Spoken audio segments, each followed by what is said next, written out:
Roco and Fleischmann, German manufacturers, have come together recently and they've introduced some new innovations, much more new innovations onto the model railway market.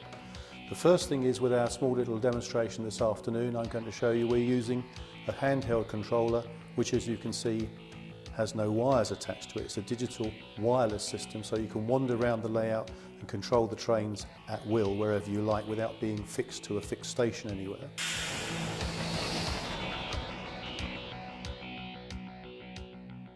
The first train we're going to get moving on our little demonstration layout using the wireless controller is the steam engine. We dial up his address, which is number 03, and you'll all be familiar, I'm sure, by now with steam engines which make sound. So I can turn the sound on so we get the chuff, blow the whistle, which is function number 2,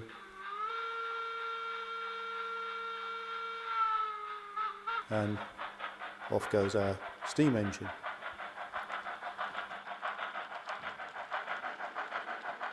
We can also use function 3 to ring his bell.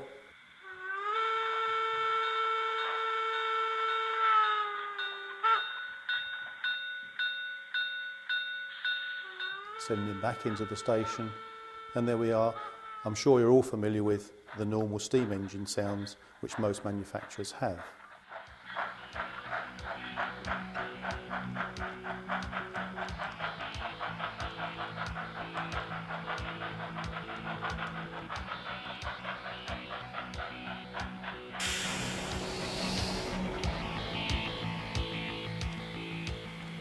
Roco have just introduced a little diesel locomotive, which you can see on the layout, and this little diesel engine, like many others in the range, has digital uncoupling.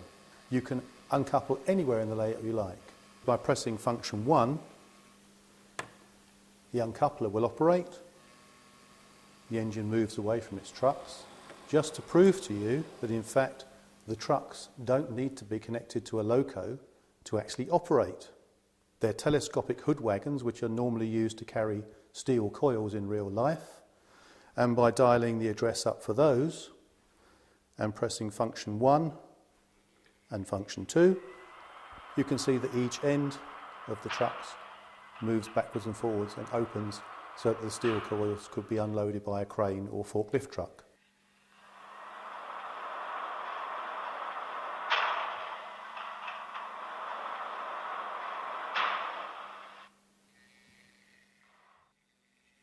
We can close the trucks up again.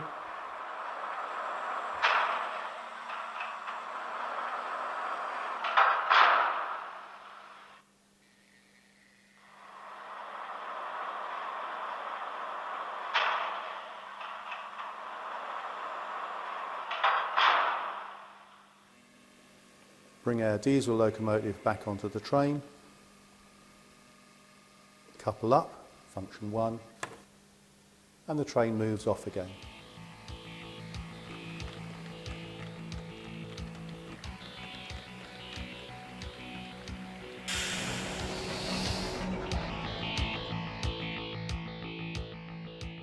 You can see we've got a blue class 110 locomotive. The engine driver turns up for work, turn the cab lights on, which is function 5. He's got to get power to the engine. And the only way you can do that is link up with the catenary, press function 2, and you'll see the pantograph goes up, makes contact with the overhead wire. Now by pressing function 1 we can turn the sound on. You'll hear the engine start. Turn the lights on, so we've got lights on the front and rear. Function 6 for a little toot to warn the people around he's going to move off.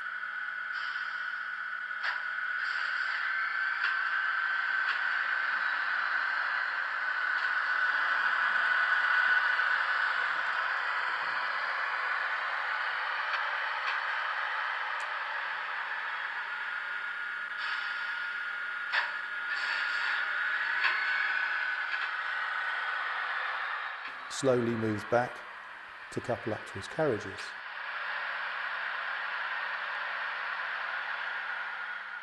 Now that he's connected to the carriages, obviously the first thing he can do is to turn the lights on, which is function 7 of our controller. And once the lights are on, obviously we've now got to open the doors to let the people get in and out. Function 3 opens the doors.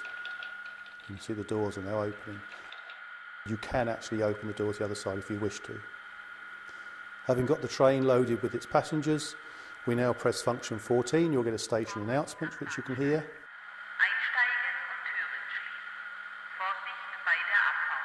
The guard then says at the back of the train, all aboard. The doors close by pressing function 3 again. Little toot of the whistle on number 6. And off goes our train to its destination.